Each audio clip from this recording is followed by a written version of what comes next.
Thank you very much. Thank you for this presentation. And thanks to all the organizers. It's a great honor and pleasure to be here. And in particular, my greatest gratitude to Fadilati Sheikh Al-Tariqa Al-Qadiriya Al-Butishia, Sidi Jamal, and to Sidi Munir. Okay, you can see my presentation there.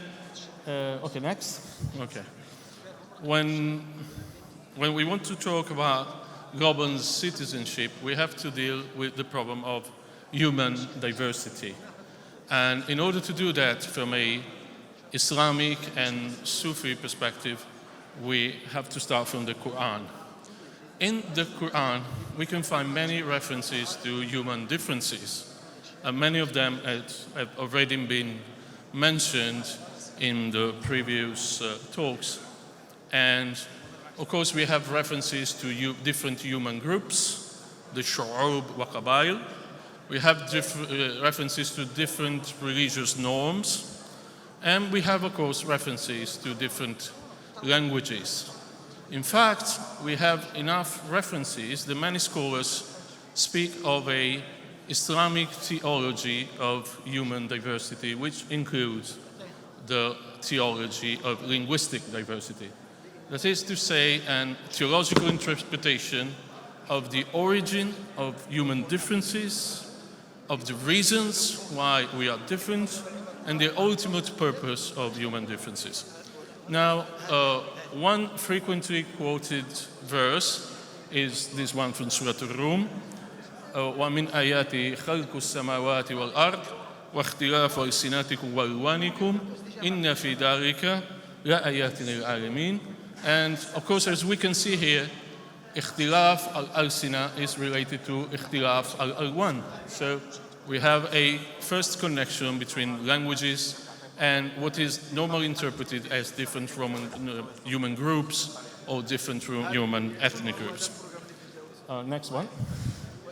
What's particularly interesting to us is that from a Quranic perspective, and especially when we compare it to the Judaic and Christian vision of language diversity, of course, in the Bible, we have this famous passage of the Tower of Babel, where God punishes man for his pride, and he confuses his language, and that's the biblical explanation of language diversity. Now, what has been noticed with reference to the Quran and the Islamic view is that there is no sign of punishment here. Language diversity is rather seen as a sign on which we should meditate and also as a sort of providential adaptation.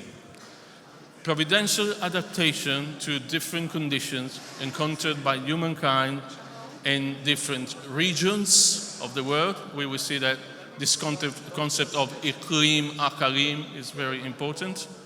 And it was an adaptation of the divine word to different languages. And so we see these verses from Surah Ibrahim, where God said, مَا أَرْسَلْنَا مِنْ رَسُولٍ إِلَّا بِلِسَانِ قَوْمِهِ لِيُبَيِّنَ لَهُمْ. And what we see here is the verb bayyana, which is of course from the same root of lisan al-Arabi al-mubin. So the problem here is that the clarity is not an exclusive feature of Arabic as a divine language, but is a property of all the languages chosen by God as vehicles of his message. And because the Quran itself says that every nation had his messenger, we have enough references to conclude that virtually every human language at some point of its history might have been the vehicle of God's message. Next, please.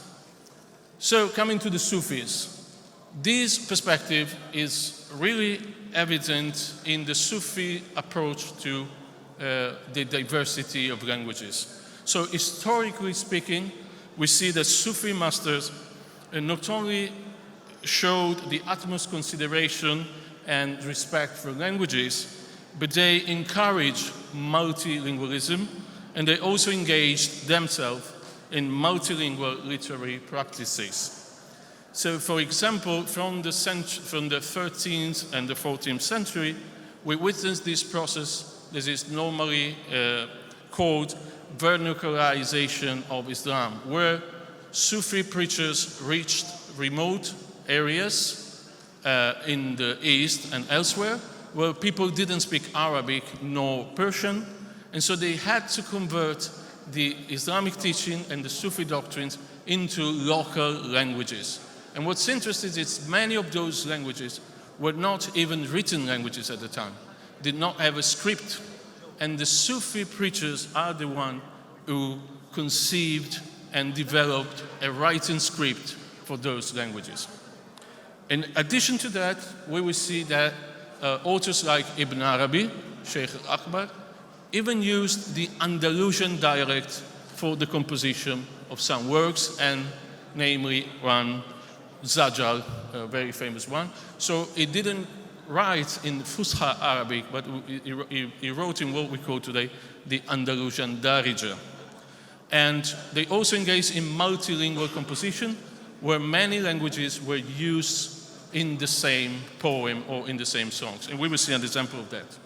But of course, besides this important contribution of what we can say, we could call world literature, we also have a very important significance, symbolic significance to language diversity that didn't escape Sufi's attention.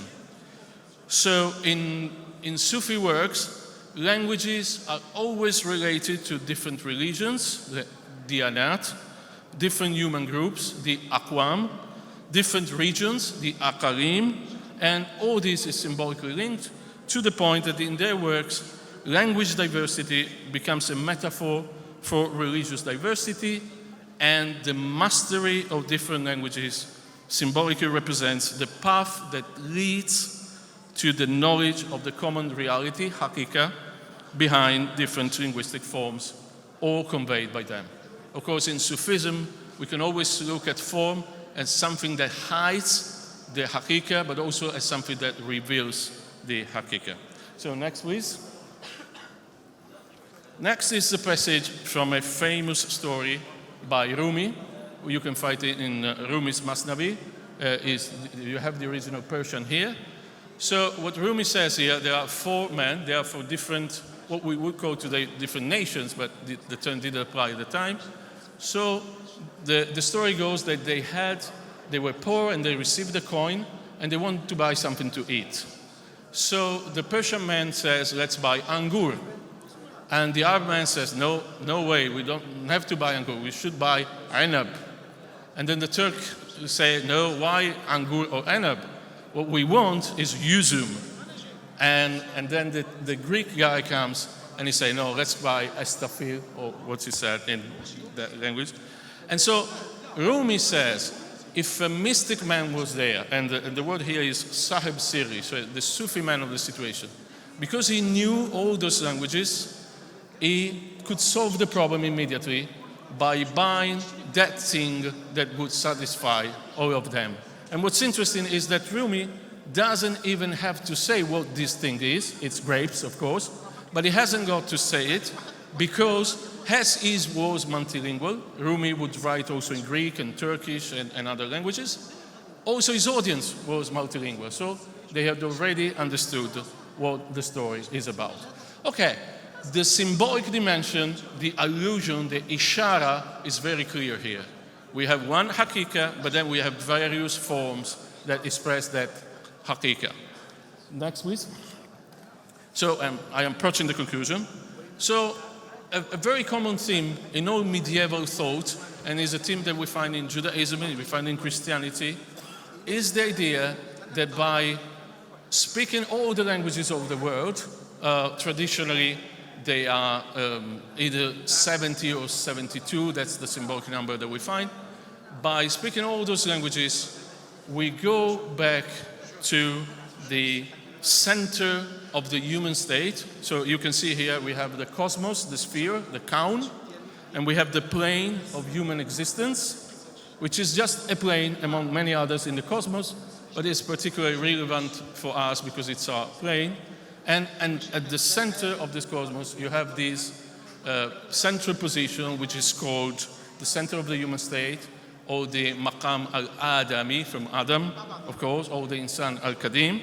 And in this position, all oppositions are solved, because you are now in a primordial state which contains potentially all the differences of humankind. So from this primordial state, from this condition, from this maqam, you can now speak to each one in his own language. You can understand every culture, every habit, dress any clothes, because you are at the center, at the very source of the human state. A state that is called the maqam adami. Okay, and I'm almost there, but before going to that, since we are approaching the Mawlid, one should just say that if this is maqam Adam, what is maqam Prophet Muhammad? Yeah? So maqam Prophet Muhammad, of course, includes this, because his maqam includes all the maqams, but it also goes beyond this, beyond all the cosmos, all the count, to a station, as Ibn Arabi says. And again, there is a metaphor of languages, because if you read Risalat al-Anwar by Sheikh Akbar, he says that at the end of the journey, the traveler will, some of the travelers will pray God in one language, and some in two, and some in three, and the most perfect, the Muhammadi, in the Ibn Arabi's conception, the Muhammadi is the one who will pray God in all languages. And so because he will pray God in all languages, he doesn't identify with any of them. That's the key point. So there is another level, which is called the station of no station, or maqam, la maqam, that is properly the station of Prophet Muhammad. Yeah, so the conclusion, just a quick conclusion. Next one, and the last one. So concluding remarks, from our point of view, the lesson that we can draw from Sufi studies, as far as global citizenship is concerned, we should not focus on forms. The cultural shock and the clash of civilization will always happen on the plane, on the state of forms. There's nothing we can do about it, okay? We are no longer in the primordial state, we are no longer in the Adami state, so there is difference. But as with sin, the ikhtilaf is not seen as a punishment. So we have to come to terms with that, and we should rather focus on the hakika that is at the same time behind and complete by different linguistic, cultural, religious forms. The second point is we should seek unity in diversity. That's a very subtle point. We should not try to seek unity in form, what is called uniformity, because this would mean imposing a single form to whole humankind, which is not what we want. What we want is to understand the principles and then translate those universal principles acting locally and allowing a place for ikhtilaf, the providential ikhtilaf, to take place. And thank you very much.